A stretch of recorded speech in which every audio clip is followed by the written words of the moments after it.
Toxic algae? Wait, you mean there's an algae so toxic it has the potential to cause like a mass extinction event? And not really. I'm here to tell you that it actually already did cause a mass extinction event, but I'm going to cover that in just a minute. First, I have to explain to you what exactly blue-green algae is. And it is a candidate for the worst named thing ever because it's not blue, it's not always green, and it's not even algae. It's actually a bacteria. It's a cyanobacteria. In addition to not blue, it can sometimes appear as green algae, turquoise algae, brown or tan colored algae, blood red algae, and algae which appears to be almost entirely black in color. And purple. I forgot purple. Notably, color does not equal toxicity level. You can't just visually look at a body of water, no matter how crazy it looks, say, oh, I know that to be a toxic algae bloom, or I know that to be safe and just a regular form of plant matter growth. That's something that you would need water testing to be able to determine. Fossil records date it to be up to 3.5 billion years old. Very, very old stuff on the cosmic scale here on Earth. We've only been around for about 300,000 years comparatively, so that's a lot longer. Cyanobacteria is a photosynthetic bacteria, meaning that it uses radiant light energy to synthesize chemical compounds. It catches light using pigments, and basically they convert into organic carbohydrates or sugars. Cyanotoxins are one of the most potent natural poisons on the planet. This particular type of poison can attack the nervous system, the brain, the liver, the kidneys. It's pretty crazy stuff, and you certainly don't want to have anything to do with it, which is unfortunate because it's kind of around sometimes. It can be in lakes and rivers and streams, and that, recognizing that cyanobacteria are so old, they can kind of be everywhere and they can kind of withstand anything. They've already experienced multiple mass extinction events that they've survived through. So you can find them not just in lakes and rivers and stagnant swamps, but you can find them in rocks and glacier ice, and basically everywhere cyanobacteria exists because that's what it does. It's learned how to survive in almost any condition. So this blue-green algae that's totally not blue, sometimes not green, and definitely not algae, is most commonly referenced in things like news. You'll hear in the news, oh, there's been a blue-green algae bloom or a toxic algae bloom, and now you have to stay away from that area. And this is so notable for dogs because dogs will go swimming in just about anything. And in terms of choosing potable water sources, most dogs only follow two rules, which is it wet and can I reach it? And that's a real problem because they're going to go in there, they're going to drink the water, they're going to swim around. When they get out, they're going to lick their fur, and they're going to have a very high level of toxin dose for their body size. And this can be fatal to dogs. It is fatal to a lot of dogs, and all dog owners should be aware of these situations. I specifically went out to a local area that was experiencing a blue-green algae bloom, and as I was there, I watched somebody allow their dogs swimming, playing, and drinking the water. But Steve, why didn't you stop them? I did try to say something to them. They weren't interested in a science lesson at the time, but I gave it my best effort here, and it's really up to, dog owners individually to be informed about this because it definitely affects dogs in particular. But it's not just dogs. It's also basically everything. It's us, humans, dogs, and then it's the local wildlife that might drink it, like any kind of mammals. And even further than that, it can be, the fish, it can be even, insects and birds and things like that. So it's something that can, cause toxic poisoning to all sorts of different species, but it's also something that can build in the type of creatures which can be exposed to it, eating things that have cyanobacteria in them. They consume them, they build a high level of these cyanobacteria and ultimately cyanotoxins, and then something eats that thing when it goes out there into the food chain. Now, fortunately, this isn't something that biomagnifies like mercury does as it, spreads out through the food chain. It doesn't concentrate as it moves through the food chain, but it is still directly something that you have to be aware of if you live in an area where you have access to a body of water that has a blue-green algae bloom, because that's going to affect all of the local wildlife. Some of the types of creatures that can be exposed to high levels of blue-green algae without necessarily dying immediately or directly are things like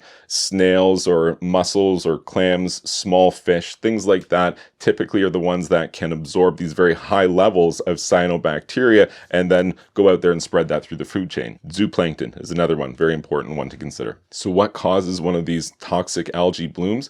Basically, it's just the right conditions for algae growth, which is things like slow-moving, stagnant water, usually with a low level of dissolved oxygen, something that gets a lot of sunlight, something that's pretty warm, and very, very importantly, a water source that is contaminated heavily with high levels of phosphorus and nitrogen. So the phosphorus and nitrogen commonly is going to be, things like fertilizer runoff from farms and agriculture. Boy, this sounds like a crisis. Well, that's a good time to talk about the 2014 Toledo Water Crisis that happened in Ohio because of toxic algae, or a blue-green algae bloom, which developed directly over the intake pipes for the city's water supply. Over a 3-day period, over 400,000 residents suddenly and completely lost access to all tap water.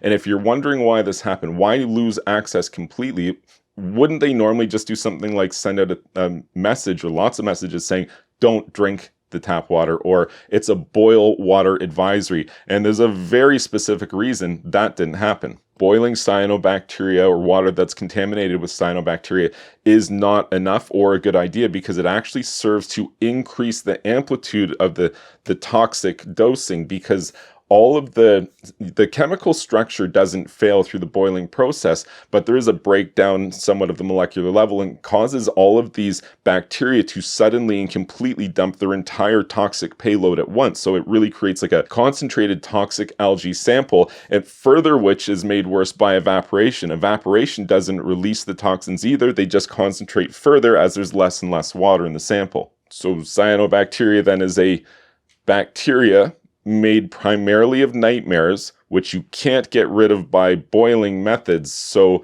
how is it you get rid of it? And the answer to that would be more advanced forms of water filtration, specifically something like activated carbon would be one method. Another method would be reverse osmosis water treatment.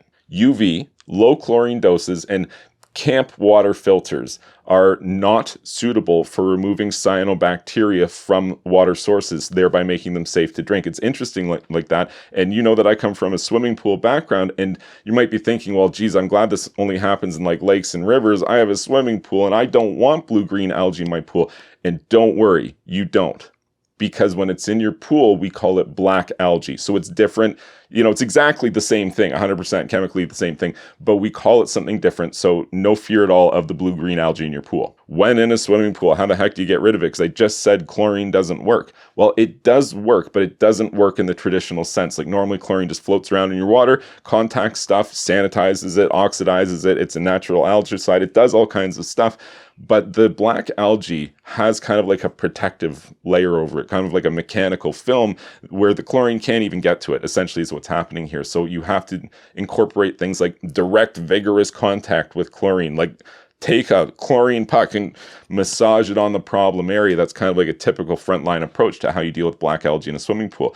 And how do you know if you have black algae in a swimming pool? Because I know you might be thinking that right now. It's very easy. One of the, again, frontline things that we will do to verify is we'll get in there, put our masks on, get real close to that black algae and kind of just like move it around a little bit. And when you do that, it should disperse into a very distinctly dark green cloud. If I see that from a dark black spot on like a plaster swimming pool, that's very likely black algae. So how did it get in there? Most commonly, the sources of contamination would be things like maintenance tools that are used on many different swimming pools. One of those pools could have a black algae problem and it could transfer from the maintenance tools. Another way that it could find its way into your pool would be somebody went swimming in like a lake or a river or a pond or something like that, and then they wore the same bathing suit into your swimming pool. That's another way that it could be introduced. But it can also be introduced just naturally on wildlife, like a duck is in a swamp and then it immediately went in your pool and it had cyanobacteria attached to it. Cyanobacteria has been around for 3.5 billion years, and it's already responsible for one mass extinction event on our planet here. Basically what happened is, back in the olden times, we'll refer to them as 3.5 billion years ago, the Earth essentially was an entirely anaerobic environment, meaning that anything that was living on the planet was doing so in an environment deprived of oxygen. That's a function of how it worked. So it turns out, as the cyanobacteria evolved and developed this ability to photosynthesize light, one of the byproducts of this is they started creating oxygen. And they did so prolifically, they actually filled the entire planet's lower Earth atmosphere with enough oxygen to cause a mass extinction event, basically killing all life on Earth. Fortunately, we are, essentially direct descendants of the winners of this war, cyanobacteria, and here we are as a result all these years later. So let's hear it for cyanobacteria. But just remember this stuff is a lot older than we are. It's been around a lot longer than we've been, and it's absolutely survived, all kinds of things from volcanoes to asteroids to ice ages, and it's still here doing its thing, evolving.